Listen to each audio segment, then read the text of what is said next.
ఇవాళ బెంగాల్లో ఎస్ఐఆర్ అంటే స్పెషల్ ఇంటెన్సివ్ రివిజన్ అంటే ఏంటంటే ఓట్లను ప్రాపర్గా సరి చేయడం అనేది జరుగుతూ ఉంటుంది కదా. దీంట్లో 90 లక్షల ఓట్లు డిలీట్ అయినాయి.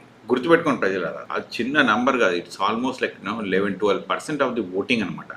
అంత పెద్ద ఓటింగ్ మరి డిలీట్ చేస్తే ఎట్లా, ఏ పద్ధతి ప్రకారం డిలీట్ చేస్తుండ్రు, ఎట్లా డిలీట్ చేస్తున్నారు అంటే చాలా విషయాలు నేను తెలుసుకోవాల్సినవి. Election commission, Trinamool Congress meeting ends on an acrimonious note అంటే కొట్లాడుకొని బయటపడ్డారు ఇద్దరు. ఇక్కడ 90 లక్షల ఓట్లల్లా election commission and Trinamool Congress party వీళ్ళిద్దరూ ఎట్లా డిలీట్ అని ఒకరికొకళ్ళు ఏదో మాట్లాడుకున్నారు. మాట కొంచెం గట్టిగా పెరిగింది. ఇక్కడ రాజ్యసభ మెంబర్ డెరెక్ ఓబ్రే అంటారు కదా, ఈయన మీటింగ్లో కలిసి వచ్చిండ్రు. ఏంది ఇది, ఎవరితో, chief election commission Gyanesh Kumar తోటి కలిసి వీళ్ళందరూ వచ్చిండ్రు. వచ్చిన తర్వాత ఇక్కడ చీఫ్ ఎలక్షన్ కమిషన్ వీళ్ళందరినీ గెట్ అవుట్ అని చెప్పిండు. గెట్ అవుట్ అంటే ఇప్పుడు మరి ఈ 90 లక్షల ఓట్ల సంగతి ఏంది? ఈ నలుగురిని గెట్ అవుట్ అన్నావు, ఓకే. తృణమూల్ కాంగ్రెస్ వాళ్ళని గెట్ అవుట్ అన్నావు, వీడి దాకా ఇదంతా okay bye, I'm not saying no to that. అది మీకు వాళ్ళకి ఏదో జరిగి ఉంటుంది, దానికి సంబంధం లేదు మనకు ప్రజలకు. కానీ ప్రజల ఓటు సంగతి ఏంది అని నేను చీఫ్ ఎలక్షన్ కమిషనర్ ఇప్పుడు ఉన్నారు కదా వీళ్ళందరినీ నేను అదే క్వశ్చన్ రేజ్ చేస్తూ ఉన్నా. మరి ఇప్పుడు 90 లక్షల ఓట్లు పోయినాయి. 90 లక్షల ఓట్లల్లో మంచోళ్ళున్నారు, చెడ్డోళ్ళున్నారు, హిందువులున్నారు, ముస్లింలు, అన్ని రకాలు ఉన్నారు. మరి టార్గెట్ ఎవరైనా మెజారిటీ ఆఫ్ ద టార్గెట్స్ అంటే చీఫ్ ఎలక్షన్ కమిషన్ ఇక్కడ ఒక రాసుకొచ్చింది. ECI straight talk to Trinamool Congress, ఈసారి ఎలక్షన్లు ప్యూర్గా నీట్గా మంచిగా జరుగుతాయని చెప్పి తృణమూల్ కాంగ్రెస్ వాళ్ళకు ఎలక్షన్ కమిషన్ వాళ్ళు చెప్తున్నారు. తృణమూల్ కాంగ్రెస్ ఒక్కటే ఉందా, ఎందుకు వాళ్ళతో మాట్లాడుతున్నాం అంటే ఈ ఎలక్షన్లు జస్ట్ తృణమూల్ కాంగ్రెస్ కోసమే ఎలక్షన్ జరుగుతున్నాయా, లేకుంటే ఇంకా వాళ్ళను సైడ్కి జరపడానికి జరుగుతూ ఉన్నాయా, ఎందుకోసం జరుగుతున్నాయి ఇవన్నీ అంటే ప్రజలారా నేను ఏం చెప్దాం అనుకుంటున్నా అంటే థింక్ ప్రాక్టికల్లీ. ఎట్లా పడితే అట్లా ఎలక్షన్ కమిషన్ అనేది డిసిషన్ అనేది చాలా బ్యాడ్గా తయారైపోయింది. జుబేర్ అని is a social media influencer అనమాట. ఈయన ఒకటి రాసుకొచ్చింది ఇక్కడ ట్విట్టర్లో. ఏం రాసుకొచ్చిందంటే, మానిచక్ ఇది మాల్దా డిస్టిక్లో హిందూ ఓటర్స్ ఎంత 50% ఉన్నారు, ముస్లిం ఓటర్స్ ఎంత 49% ఉన్నారు, రైట్. అయితే ఇక్కడ అడ్జుడికేషన్ అంటే ఈ క్వైరీ పడ్డోళ్ళు ఎంతమంది అంటే 97.4% ముస్లిమ్స్, కానీ 2.3% ఆఫ్ ది హిందూస్. ఒకటి గుర్తుపెట్టుకోండి, అంటే 50% ఇద్దరిద్దరు ఉంటే హిందూస్ ముస్లిమ్స్, వీళ్ళ ముస్లిమ్స్ అనమాట వీళ్ళు. ఈ ముస్లిమ్స్ ఏమో 97% వీళ్ళ ఓట్లు అసలు అడ్జుడికేషన్లకు పడిపోయినాయి. ఇక 2.3% మాత్రమే హిందూకు పడిపోయినాయి. అయితే దీనికి అంటారు వీళ్ళంతా బంగ్లాదేశ్ నుంచి వచ్చిండ్రు కదా, ఈ రోహింగ్యాస్ కదా అని అంటారు. మరి ప్రూవ్ చేయండి, ప్రూవ్ చేయాల్సిన పని ఒకటి ఉంది కదా. అంటే ప్రూవ్ ఎవరు చేయాలి మరి? అయితే ఎలక్షన్ కమిషన్ వాళ్ళన్నా ప్రూవ్ చేయాలి, లేకుంటే హోమ్ మినిస్టర్ అన్న ప్రూవ్ చేయాలి. వీళ్ళిద్దరు ఏమనుకుంటారంటే మాకు తెలియదు ఇది హోమ్ మినిస్టర్ సంగతి కదా అని ఈయన అంటాడు. ఇక హోమ్ మినిస్టర్ వాళ్ళు ఏం చెప్తా ఉంటారంటే ఎలక్షన్ కమిషన్ అనేది వాళ్ళు చూసుకుంటారు కానీ మాకు వాళ్ళకి ఏం సంబంధం పోయి అని చెప్పి వీళ్ళు అంటారు. అంటే ఒకళ్ళ మీద ఒకళ్ళు నిందలేసుకొని మొత్తం 90 లక్షల ఓట్లది ఏం చేద్దాం అనుకుంటున్నారో వీళ్ళది నాకు అర్థం కాలేదు. అయితే ఇక్కడ మొత్తం అడ్జుడికేషన్ ఎంత 25% అడ్జుడికేషన్ అంటే క్వైరీలో పడ్డేది ఇంత శాతం మంది. తర్వాత మోతాబారి ఇది కూడా మాల్దా డిస్టిక్. ఇవి చూడండి, ఇటు మాల్దా డిస్టిక్, ఇటు ఇంకో మాల్దా డిస్టిక్. ఇదంతా హిందూ ఓటర్స్ ఎంత 30%, ముస్లిం ఓటర్స్ 70% ఉన్నారు ఇక్కడ. కానీ అడ్జుడికేషన్ అంటే మళ్ళీ క్వైరీలో 97% ముస్లిమ్స్, 2.3% హిందూస్, అంటే 54.2% all Muslim voters are flagged. అంటే వీళ్ళందరి సంగతి అంటే ఒక 50% ఇక వీళ్ళ ఓట్లు ఉంటాయో పోతాయో తెలియదు మనకి. 38% ఓట్లు ఎగిరిపోయినాయి ఇక్కడ ఆల్రెడీ, ఓకే. అంటే మెజారిటీ ఎక్కడైతే ముస్లిమ్స్ ఉన్నారో ఆ ఓట్లన్నీ ఎగిరిపోతున్నాయి, అదొకటి చూసుకోండి. తర్వాత శాంసర్గంజ్లో ఇదేంది ముషిర్దాబాద్లో ముస్లిమ్స్ 82% మంది ఉంటే హిందువులు 18% ఉన్నారు. కానీ ఇక్కడ 98% ముస్లిమ్స్, ఇంకా అంటే 1% కంటే తక్కువ 0.9%, 1% కూడా లేకుండా వీళ్ళ అడ్జుడికేషన్ అంటే 98% ఆఫ్ ద ముస్లిమ్స్ ఏమో వీళ్ళ ఓటు పోయే అవకాశాలు ఉన్నాయి. ఇదేంది హిందూస్ ఏమో మరి 1% కూడా పోతలేదు. టోటల్గా ఇక్కడ అడ్జుడికేషన్ 45% ఎగిరిపోయింది ఇక్కడ. అట్లాగే బహరంపూర్ ఇక్కడ ముస్లిం ఓటర్స్ 26%, హిందూస్ 72%. కానీ ఇక్కడ ముస్లిమ్స్కి ఏమో 60% అడ్జుడికేషన్లో పడ్డది, హిందూస్ ఏమో 37% పడ్డది. అంటే టోటల్గా ఓవరాల్గా ఇంత పర్సెంటేజ్ పడ్డది. ఇది ఇక్కడ అయిపోలేదు. ఇట్లా మనకి చాట్లో మొత్తం 2,54,000 ఓట్లుంటే క్వైరీ కింద 65,000. మరి అంటే ఇది 65,000 ఎంత, ఆల్మోస్ట్ 25%. ఇందులో మెజారిటీ ఓటర్స్ ఎంత, 97% ఇందులో ఉన్నది ముస్లిమ్స్ మాత్రమే. ఇగో అడ్జుడికేషన్ హిందూస్ ఎంత అంటే 2% మాత్రమే. ఇది ఇది అంటే ముస్లిం ఓట్లు అన్నీ ఎగిరిపోబోతున్నాయి ఇక్కడ. మోతబరిలో చూద్దాం. మోతబరిలో చూస్తే ఇగో ఇక్కడ కూడా అంతే. మొత్తం 2,00,000 ఓట్లుంటే 78,000 ఏమో అడ్జుడికేషన్. అంటే 38% వీళ్ళకి క్వైరీలలో పడ్డది. అంటే ఇందులో 37%లో 97% మళ్ళా చూడండి ఎవరిది పడ్డది, ముస్లిమ్స్ పడ్డది. ఓన్లీ 2.3% మాత్రమే హిందూస్ది పడ్డది.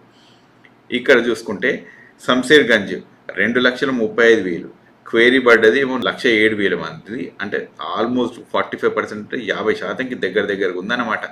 గింతన ఇంత పడితే ఇందులో 98% ముస్లిమ్స్ ఓట్లు ఎగిరిపోతున్నాయి. 1% హిందూస్ ఎగిరిపోతుంది ఇక్కడ.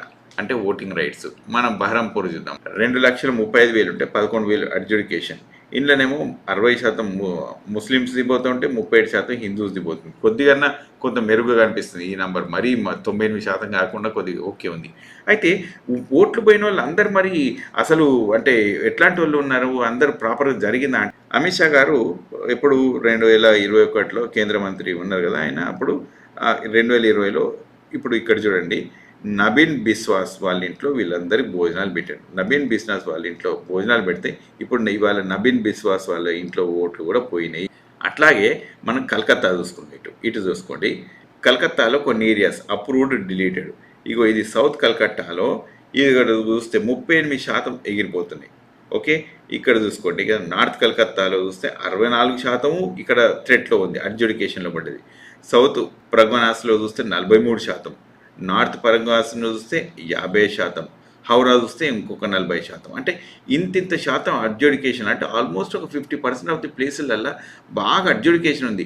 అంటే ఇక్కడ అసలు వీళ్ళు ఎలిజిబుల్ ఓటర్స్ ఉన్నారా లేరా అంటే మనకు చెప్పడానికి కూడా రాదు ఇప్పుడు అక్కడ. ఎందుకంటే అది 3 రోజులలో చేస్తారు. ఎట్లా చేసినో కూడా చూపిస్తుంది. చూడండి ఇక్కడ చూడండి 90 లక్షల ఓట్లు ఎస్ఐఆర్లో కింద వచ్చేసి డిలీట్ అయిపోయినాయి ఇక్కడ. అయితే ఈ 90 లక్షల ఓట్లు డిలీట్ చేస్తే మరి వీళ్ళందరికీ ఎటుపోతున్నాయి అంటే ఈయన పేరు అటాను చక్రవర్తి. ఈయన పానిహట్టి కాన్స్టిట్యున్సీలో ఈయన ఎలక్షన్ కమిషన్లో మెంబర్ అనమాట, సెక్షన్ ఆఫీస్. ఈయన పోయి ఏం చేస్తున్నా చూడండి, బీజేపీ జెండా చూడుతూ ఉండి ఏం చెప్తాం రామా. ఆయన పోయి బీజేపీ ఆఫీస్లో పోయి జెండాలు చూడుతున్నాండి. ఎలక్షన్ కమిషన్ ఆఫీసరు అక్కడ పోయి జెండాలు చూడుతున్నాడు. మనం ఏం చెప్తాం ఇట్లాంటి సందర్భానికి? నాకైతే చెప్పడానికి మాటలు లేవు. రైట్, సరే. ఈయన ఇట్లున్నాడు. ఈయన పక్కన పెట్టేసి ఇగో ఇక్కడ ఈయన ఒక నేవల్ ఆఫీసర్. ఈ నేవల్ ఆఫీసర్ది కూడా ఓటు పోయింది బెంగాల్లో. సరే, ఇక్కడ దాకా వీళ్ళని పక్క పెడదాం. ఇగో ఈయన పేరు మిర్జాఫర్. మిర్జాఫర్ వాళ్ళ కుటుంబం ఎప్పటి నుంచో ఇండియాలో ఉంది. ఈయన ఇంకా అసలు భారతదేశం యుద్ధాలు చేసిండు. ఈయన దీంతో మిలిటరీలో ఈయన బాగా పనిచేసిండు. వీళ్ళందరూ కూడా వీళ్ళ ఇంట్లో వాళ్ళందరూ చూస్తే 384 నేమ్స్ ఓటర్ లిస్టులోకి వెళ్ళకి పోయినాయి. ఓకే, ఇటు ఒక్కసారి చూద్దాం. ఇదేంది, ఇది కాన్స్టిట్యూషన్ బొమ్మకి ఇక్కడ కనిపిస్తుంది ఏందా అని అనుకుంటున్నామా? కాన్స్టిట్యూషన్ బొమ్మ ఇది ఫ్రంట్ పేజ్ తయారు చేసింది ఎవరంటే నందలాల్ బోస్. ఈ డయాగ్రామ్స్ ఉన్నాయి చూసినా, ఈ డయాగ్రామ్స్ అన్నీ చేసింది నందలాల్ బోస్. ఈ నందలాల్ బోస్ వల్ల గ్రాండ్ కిడ్స్ ఓట్లు పోయినాయి. రాజ్యాంగం రాసిన వాళ్ళకి కూడా ఓటు పోతుంది ఇక్కడ అట్లా. సో ఇంత అసలు రెక్లెస్గా ఇర్రెస్పాన్సిబుల్ బిహేవియర్గా వీళ్ళు చేయడం ఎంత మట్టుకు సమంజసం? ఇది అసలు చాలా దారుణం అనమాట. అయితే ఇవన్నీ ఇట్లా జరుగుతున్న క్రమంలో ఇక్కడ కొంతమంది ఉన్నారు. వీళ్ళంతా హిందూ యాక్టివిస్ట్లే అనమాట. హిందూ యాక్టివిస్టులు వీళ్ళంతా బీజేపీ కోటేసిన వాళ్ళే. వీళ్ళు ఇన్ఫిల్ట్రేటర్స్ అని చెప్పేసి వీళ్ళను మత్వా హిందూస్ అని అంటారు. వీళ్ళు ఇన్ని రోజులు బీజేపీకి ఓటేసినారు. ఇప్పుడు వీళ్ళ ఓట్లు కూడా పోయినాయి. ఇది పక్క పెడదాం. డిప్లొమాటిక్ సిటిజన్షిప్ ఉన్నోళ్ళు, డిప్లొమాటిక్ అంటే మనందరికీ బ్లూ కలర్ పాస్పోర్ట్ ఉంటుంది కదా, డిప్లొమాటిక్స్కి వేరే colour, let's A red colour ఉంటుంది వాళ్ళది యూజువల్గా. రైట్, వీళ్ళ IAF ఆఫీసర్ది వీళ్ళది కూడా అడ్జుడికేషన్లో పోతా ఉంది. అంటే సిటిజన్షిప్ వీళ్ళది కూడా పోతున్నట్టే, ఓటు హక్కు వీళ్ళది కూడా పోతున్నట్టే. డిప్లొమాటిక్ పాస్పోర్ట్ ఉన్న తర్వాత, డిప్లొమాటిక్ అంటే భారతదేశం ఇంకో దేశానికి ఒక హయ్యర్ ఆఫీసర్ లాగా పంపించడం అనమాట. అట్లాంటి వాళ్ళ ఓటు కూడా పోతుంది ఇక్కడ. సో ఇక్కడ ఇంత ఇది. ఇప్పుడు వెస్ట్ బెంగాల్ పాలిటిక్స్లో వీళ్ళు చెప్పిన దాని ప్రకారం అయితే 95% deleted voters in Nandigram are Muslims. సరే, మరి ఇన్ని ఓట్లు పోయినాయి కదా, ఎలక్షన్ కమిషన్ లేదు మేము అంత ప్రాపర్గా చేస్తామని చెప్పారు కదా. ఇగో ఈ గట్ట చూడండి. Each judicial officer decided between 12 to 18 objections in an hour. అంటే ఒక ఆఫీసర్ ఉంటాడు కదా, ఇప్పుడు ఎవరిదన్నా క్వైరీ పడ్డది అంటే వీళ్ళకు డౌట్ వచ్చింది, వీళ్ళు కాదు, వీళ్ళకు సిటిజన్షిప్ లేదు అంటే 3 నిమిషాలనే తీసేసినట్టు. ఇప్పుడు లెట్స్ 18 అంటే యావరేజ్గా 20 వేసుకుందాం మనం. 20 వేసుకుంటే 20 × గంట, అంటే గంటలో 20 మంది చూడాలంటే నిమిషానికి 3 చూస్తారు. ఇప్పుడు ఇంత జ్యుడిషియల్ రిఫార్మ్స్ చేస్తున్న ప్రకారం కనుక చూసుకున్నట్టయితే 3 నిమిషాలనే వాళ్ళకి సిటిజన్షిప్ వచ్చుడా రాకపోవడా అనేది డిసైడ్ అయిపోతూ ఉంటుంది. ఇది ఎంత దారుణం! ఏం పేపర్స్ చూస్తారు 3 నిమిషాల్లో? అంటే వీళ్ళకి పాస్పోర్ట్ను చూస్తారా? వీళ్ళు ఇంకా ఓటర్ ఐడి ఎంతకంటే పాస్ట్ చూస్తారా? బ్యాంక్ అకౌంట్ చూస్తారా? బర్త్ సర్టిఫికేట్ చూస్తారా? ఏం చూస్తారు వీళ్ళు? ఏం చూసి డిసైడ్ చేస్తారు? అంటే కొన్నిసార్లు అది ఉంటుంది, ఇది ఉంటుంది. వీళ్ళు ఏం చెప్తున్నారంటే ఇక్కడ ఇండియన్ పాస్పోర్ట్ ఉన్న వాళ్ళు ఉన్నారు చూడండి. ఇక్కడ వీళ్ళందరిది ఇది ఒక వీడియో వీళ్ళు ఎవరు పోస్ట్ చేసింది అనమాట. ఏంటంటే ఇండియన్ పాస్పోర్ట్ ఉన్నది, నో ప్రాబ్లం. ఓటర్ ఐడి 1995 నుంచి ఉంది, నో ప్రాబ్లం. ఇట్లా చాలా రకాలుగా ఉన్నాయి. ఇవి ఏ రకాలుగా ఉన్నా కూడా ఇప్పుడు వాళ్ళని యాక్సెప్ట్ చేస్తలేరు. మరి ఇది ఎట్లా? ఈయన మిస్టర్ దావుద్ అలీ కార్గిల్ వార్లో వెటరన్ అయితే ఈయన ఓటు కూడా తీసేసారు. ఇప్పుడు కార్గిల్ వార్ చేసిన ఆయనది కూడా ఓటు పోయింది. అయితే ఇప్పుడు ఈ ప్లేస్లన్నీ చూపించిన కదా మీకు ఎవరెవరిది ఎంతెంత శాతం అనేది పోయింది. అంటే ఈ భవానీపూర్లో కనుక చూస్తే ముస్లిమ్స్ది ఎంత పోతుంది అడ్జుడికేషన్లో 23%, హిందూస్ ఎంత అంటే 5.9%. ఇంకా బల్లిగంజ్లో చూస్తే ఇగో ఇట్లనే ఎక్కడ చూసుకున్నా కూడా ముస్లిమ్స్ పర్సంటేజ్ చాలా ఎక్కువ. ఇగో ఈ పర్సంటేజ్లలో కనుక చూస్తే ముస్లిమ్స్ ఎంత 61%, హిందూస్ ఎంత 2.4. సమర్సంద్ గంజ్లో 98% ముస్లిమ్స్, 2% హిందూస్. మోతబారి ఇప్పుడు ఇవన్నీ మనం చెప్పింది ఇంత లెక్కలలో పోతున్నాయి. అయితే ఈ డిలీషన్స్ అన్ని ఇంత అవుతున్నాయి కదా, మరి ఎవరికి లాభము, ఎట్లా లాభం జరుగుతుందంటే మీరు చూడండి ప్రజలారా. ఆంధ్రప్రదేశ్లో 2024లో ఎలక్షన్స్ అయినాయి. ఆడ 18 లక్షల ఫేక్ ఓటర్స్ని తీసేసినారు. ఎవరు గెలిచిన అక్కడ తీసేసినప్పుడు బీజేపీ గెలిచింది. మహారాష్ట్రలో 21 లక్షల ఫేక్ ఓటర్లు తీసేసిండ్రు. అప్పుడు ఎవరు గెలిచిండ్రు? బీజేపీ గెలిచింది. హర్యానాలో 5.8 లక్షలు, అంటే లెట్స్ ఒక 6 లక్షలు వేసుకుందాం మనం. 6 లక్షలు వేసుకుంటే గెలిచింది ఎవరు అక్కడ? బీజేపీ. అది చిన్న రాష్ట్రం కాబట్టి. ఒరిస్సాలో చూస్తే 9 లక్షల మంది ఓటు పోయినాయి. ఎవరు గెలిచిండ్రు? బీజేపీ. ఢిల్లీలో 11 లక్షల ఓట్లు తీసేసిండ్రు. ఎవరు గెలిచిండ్రు? బీజేపీ. బీహార్లో 46 లక్షలు తీసేసిండ్రు. అక్కడ గెలిచింది ఎవరు? బీజేపీ. మరి ఇవన్నీ ఏ పద్ధతి ప్రకారం జరుగుతున్నాయి, ఎట్లా జరుగుతున్నాయి అనేది ప్రజలు తెలుసుకోవాలి. ఇక నేను చెప్పడానికంటూ ఏం లేదు. ఇప్పుడు ఇందులో ఎంతమంది రోహింగ్యాలు ఉన్నారు, ఎంతమంది బంగ్లాదేశీలు ఉన్నారు అంటే ఇప్పటిదాకా మనం పట్టుకొచ్చిన నెంబర్ అయితే పెద్ద గొప్పగా ఏం లేదు, ఎక్కడ ఏం కనిపించలేదు. అది నేను చూసినాను. కానీ సో మనం ఏం చేస్తున్నాం అంటే ప్రజలారా, ఒక బూచి చూయించి బంగ్లాదేశీ వాళ్ళు వచ్చిండ్రు, ఇంకా ముస్లిమ్స్ ఉన్నారు, ఇది ఉన్నారు, అది ఉన్నారు అని ఒక బూచి చూపించి ఆ బూచి మీద అన్ని ఓట్లు బొడగొడుతున్నాం. ఇది అసలు మంచిది కాదు. ఎందుకంటే ఒక మాట గుర్తుపెట్టుకోండి, ఇంత శాతం ముస్లిమ్స్ని మనం వేరే వాళ్ళు అంటే ఇప్పుడు ఒక మాట చెప్తా, ఇక్కడ అమెరికాలో చాలామంది మన వాళ్ళు ఉంటారు, ఇంగ్లాండ్లో ఉంటారు, ఇక్కడెక్కడ అన్ని దేశాలలో ఉన్నారు.